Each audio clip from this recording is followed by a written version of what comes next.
Well done, Lord, oh very well done. The mountains that laugh with the gypsy clowns, the fields smile to welcome the sun, all nature sings praises aloud. The fields smile to welcome the sun, all nature sings praises aloud. So I'm going to talk a little bit about Swamiji's music and my connection with it and with him. And those are inextricably linked because Swami's music, in a way, is sort of a representation of his soul. It's a way of feeling and connecting with his spirit. And that connection for me runs very deep, and it runs right to the very beginning of my time at Ananda, which was in the fall of 1979. And I came in at the very end of Spiritual Renewal Week, but I wasn't part of that week. So my first Sunday service was just 2 days after I arrived. And at that Sunday service, the group of singers, the Gandharvas, got up and sang Walk Like a Man, which was in those days known as Go On Alone. And by the end of the first verse, so they had literally only sung 4 lines or something, I had tears running down my face because I felt like those words were addressing my own soul or my own journey on the path. Walk like a man, even though you walk alone. Why court approval once the road is known? Let come who will, but if they all turn home, the goal still awaits you. Go on alone. And I felt very strongly at that moment that I had in fact gone on alone. Of course, I had gone on alone to a yoga community where there were a whole bunch of people going on alone together, but that spoke right into my heart and continued to. And I had had a very powerful experience to draw me to that place. I had read Swami's book, The Path, now The New Path, in the spring of 1979, and had a deep, deep experience reading the book. I really felt like he was telling my story, which is very peculiar in one sense because his story outwardly was dramatically different from my story. Growing up in Romania, speaking 5 languages by the time he was 10 or 11, very, very different. Moving from country to country, then finally coming to America as a foreigner. I mean, outwardly it couldn't have been more different in many ways. And yet inwardly, he was asking the questions I was asking. Why am I here? What does it mean? What are we trying to learn? How can we progress? What is our potential as human beings? Those kinds of questions. And the church that I grew up in was not adjusted to those kinds of questions. In fact, very few churches really are calibrated to deal with that kind of question. Ministers are like, give us something we can answer, because that we can't answer. And so I came to Ananda full of hope and full of inspiration to dive into this life of yoga and meditation with everything I had, and then come to find out that Swamiji had written all this music and that it spoke beautifully to the themes that I was aspiring toward. And I remember in those early days, I had a little cassette player, very funky little sort of Walkman style thing that I would sometimes listen to his music with. I remember sometimes putting it on my chest and listening right into my heart to the vibrations of his music. One particular album which predated the Into the Magic album, that was a more formal album, but it was an album of joy singer songs from the Gandharvas.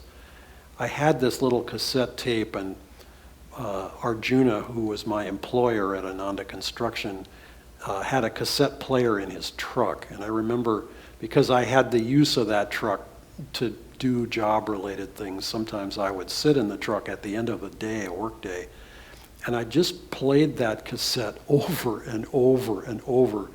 And those of you who can cast your minds back to cassettes and the nuances of how you deal with them, there was one song I loved, "Well Done, Lord," which was on that album.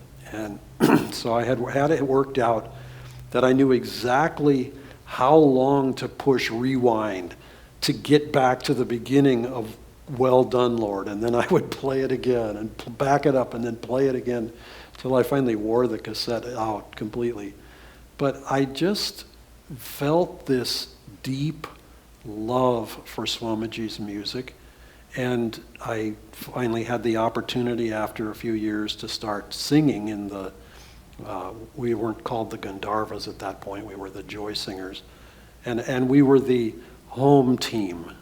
I was invited to try out for that group, and I could sing. I didn't have a trained voice, but I had a good ear and I could sing on pitch, and I could read music. So all of those things together gave me a decent leg up on getting into the group.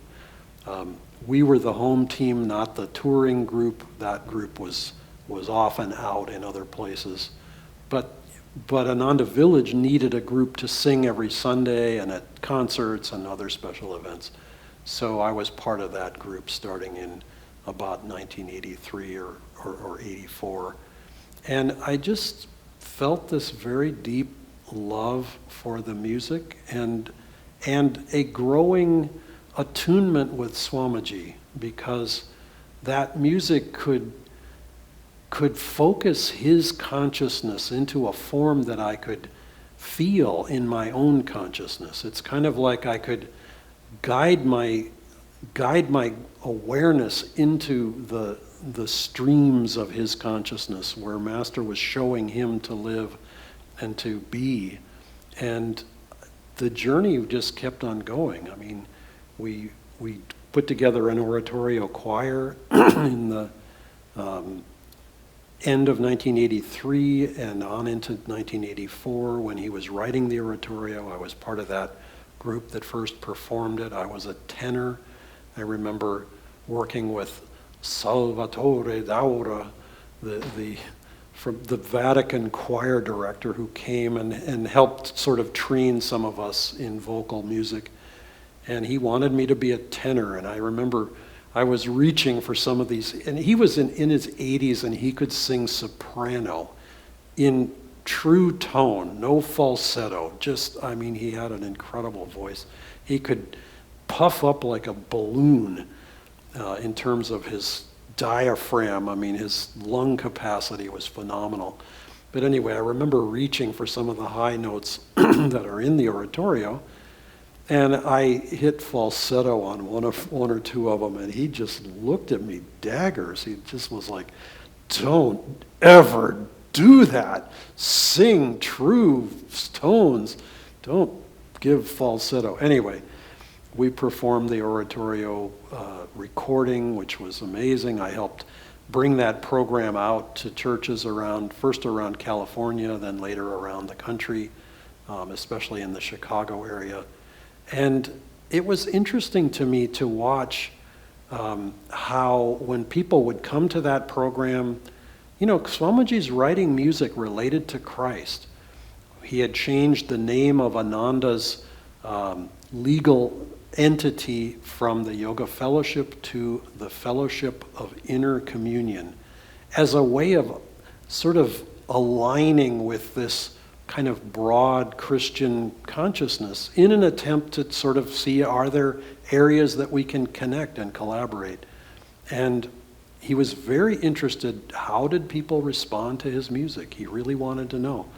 And I remember after this trip to Chicago, which was probably in 1987 or 8, coming back, I had been gone for the better part of 3 months at that point, and shown these programs in dozens of churches around Chicago to hundreds and hundreds of people, in some cases hundreds of people at one showing. And I said, Swami, every time there was a crowd there, they absolutely loved it. And I said, but then I apologized, saying, but we were operating under the name Joyful Arts Production Association, JAPA, J-A-P-A, which is a lovely little acronym, as a way of kind of keeping the Ananda part of our work a little undercover. But I said, we're not drawing people to Ananda. He said, oh, I never expected that. And it was like, oh, really? Okay. He just wanted his music to get out there. And I think he wanted to see what I was made out of and others who were doing that kind of work. How willing were we to actually get out of our comfort zone? Because I can tell you, talking to Catholic priests especially, and some Episcopal and a few other denominations, it was a little uncomfortable trying to sell this program into churches. And once the programs were organized, I was quite happy to go and do the presentations. Sometimes there were technical challenges, but it was a lovely experience. People were deeply inspired by the music.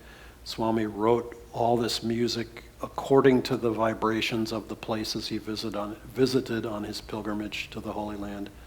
And I really felt, and I really tried to help people in those audiences to feel this is a holy land right inside of your heart, and this program is to take you to that place. Not just some place over on the other side of the world in Israel, but right into your own heart. And people would sometimes come away in tears from those programs. I remember I eventually did some touring. We had a little group of Victorian singers in that day. This would have been in 86, I think, winter of 86. And we went down to Southern California on tour and sang in churches and other places. And I remember one concert in a church where it's Christmas time. We were mostly singing kind of traditional Christmas carols, but we also wove in some of Swamiji's music. Christ Has Come, That Night When Christ Was Born, the Christmas Mystery, and Looking for a Friend. And looking for a friend is a very different vibration. It's not all bubbly and happy. It's a very inward song.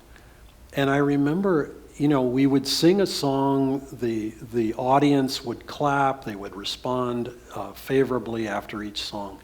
We finished that song and there was pin drop silence, just absolute silence. And it was because people were so touched by it that they couldn't move. And I thought, wow, now that's better than any kind of applause. You can't leap up and start cheering after a song like that, because it takes you to this very deep place inside. So sharing Swamiji's music around the world has been a huge part of my life. And just another examples from that same era, I moved to Italy in mid-1988, and in early 1989, some of our group in Assisi were arranging to sing for the Pope. And so we got that engagement. The Pope did weekly audiences at that time in the Vatican in a huge auditorium. I mean, stadium is almost more the word for it.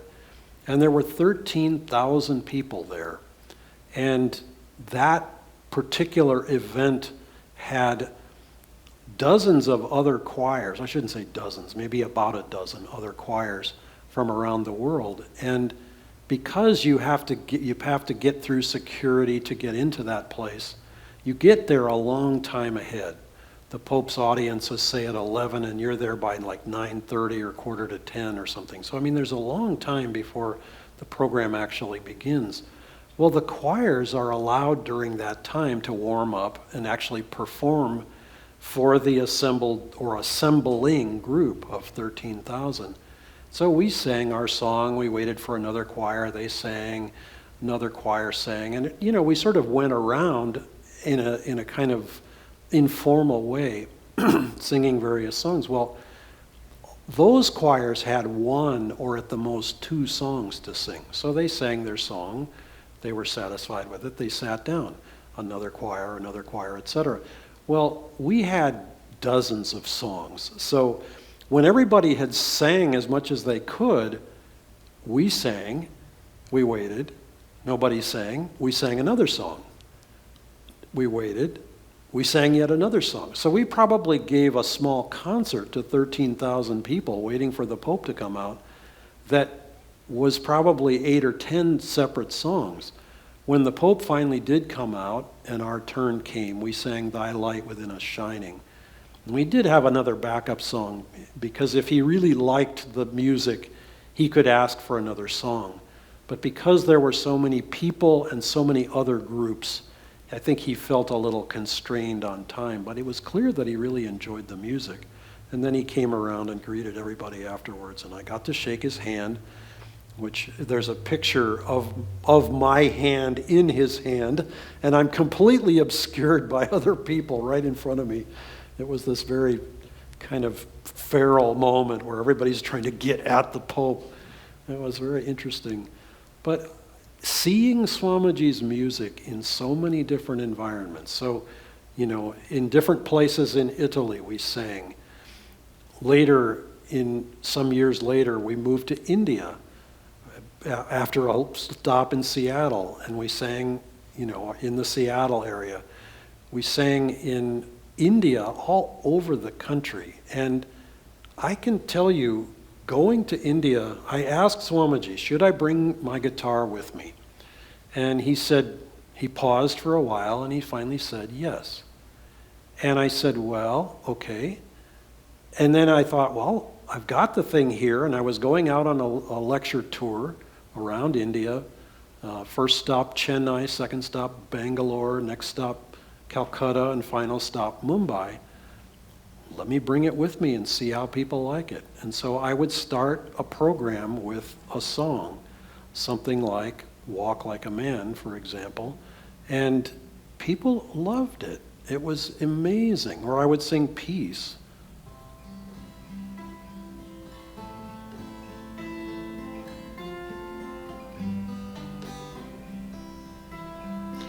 Peace gave us the mountain, peace gave us the sky.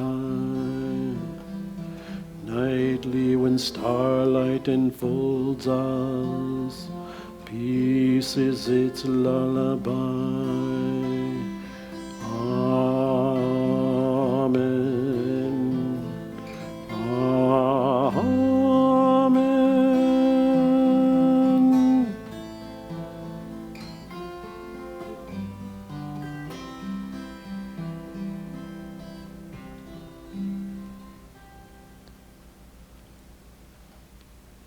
And what I realized is that music, obviously, we all know music is a universal language.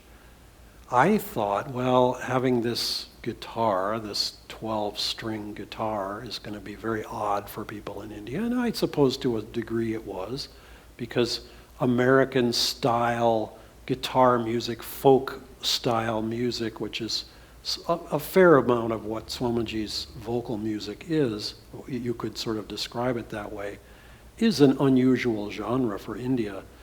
But nevertheless, it speaks to people's hearts and souls. And I wanted, when I would begin that way, I would begin either with a sloka, a little spiritual invocation, or I would begin with a song. And sometimes I would have people singing or clapping or singing along in one way or another. It set the tone in a way for what we were trying to convey better than any words that I could say.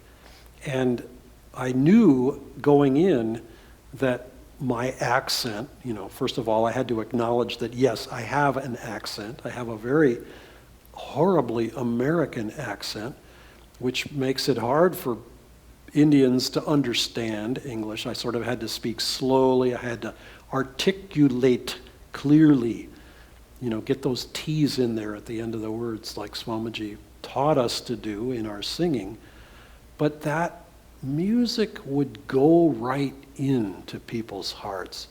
And it was profound. And I think people could hear it and feel it and tune into it in a way that, I mean, yes, okay, I could lecture and I could teach the techniques and so on. And I think that was useful for people. I mean, that was the substance of what I was trying to convey. But on another level, it wasn't. It was the vibration that was needing to be conveyed. And the music conveyed that even more faithfully than any words I could say. And that held true for yet another venue, which was Russia. Well, Europe and Russia both. Singing in Russia was yet another stage, because Nirmala and I went to Russia many times, 6 times in the 2000 teens. And singing, I remember logging onto the Ananda Music website to download music or to find parts or to share a piece so that people could hear it or to get the lyrics for something. And accessing that from Siberia. And there again, they would have to translate all the words so that people could understand what I was saying or what I was singing. But it spoke to people. I remember we attended this, all I can describe it as is a kind of a funky, new age Woodstock kind of experience in Siberia. There were thousands of people around in this kind of outdoor venue, all sort of gathered by WhatsApp. I mean, it wasn't advertised in a formal way. It was just out in a big field. There were big tents and, kind of pandal sort of places. And we sang for Russians out in the middle of nowhere in Siberia. And they loved it. I mean, I don't know if they knew what to make of it exactly, but still, I mean, there was this natural connection. And I feel, the saying that Swamiji offered us, if you want to know me, listen to my music. I've often thought, if you want to take that one step farther and actually feel his consciousness, then sing his music. And even more than that, go deeper still to what's behind his music. Because Nirmala and I were involved in Crystal Clarity and Clarity, Sound and Light for much of the 1990s and on into the early 2000s. So we were involved in producing albums, getting the music ready. At one point I was helping with the sound editing and mixing, mastering for one of the oratorio albums that came out in 2002 or so, 2001 or 2. And so, we were involved in all of these different areas of Swami's music, and it just became a part of our lives to the extent that it's like it was our way of connecting with Swami, in some ways on the deepest level possible. I sang that music and I listened to that music constantly. It informed my life to such an extent that, little phrases, little lines will come out, from Joy in the Heavens. Leave home in the sunshine, dance through a meadow, or sit by a stream and just be. How often have I wanted to just sit by a stream and just be? It's like little colorful phrases like that, but they get in amongst you and it starts to just change the molecules, the way that your consciousness works. And I have felt that and been grateful for it for more than 40 years. And it's the sustenance for my spiritual life in many ways, Swamiji's music is. And of course, Master's music and the chants as well. But and Swamiji's chanting, all the chants that he wrote. I remember in the early 1980s when he wrote, either in one day or in a very short succession, he wrote, I am thine, Lord, I am thine, be thou mine. And he wrote, when I awake, I'll see thy face, the chant to the Divine Mother. And both of those, and later on, I want only thee, Lord, and a whole bunch of other ones, And it was like, ooh, new chants, new nourishment, new food here. Let's tune into this. It was just lovely. It was very special. It was like, oh, I didn't know you could do that. You could have new chants that are really profound. And there's just a grace that has come through his music. And whatever attunement I have in many ways is simply related to his music and the gift that it has given in my life and the blessing that it has been to share that literally all over the world, from Ananda in California to all over Europe to Russia, Singapore, India, etc. That blessing continues, and I encourage anyone who's interested in connecting with Swamiji, connecting with Master on a deeper level, dive into the music. Dive into it with your heart. And yes, with your voice and so on, but especially with your heart. People often think, oh, well, I'm not a musician, or oh, God, I can't sing, good heavens. Yeah, but everybody can listen. Everybody can tune in that way. And everybody can just learn to love it, because there's just such a purity of expression and such a diversity of expression in Swamiji's music. It's just an amazing gift, and I am grateful beyond words. Thank you, Swamiji.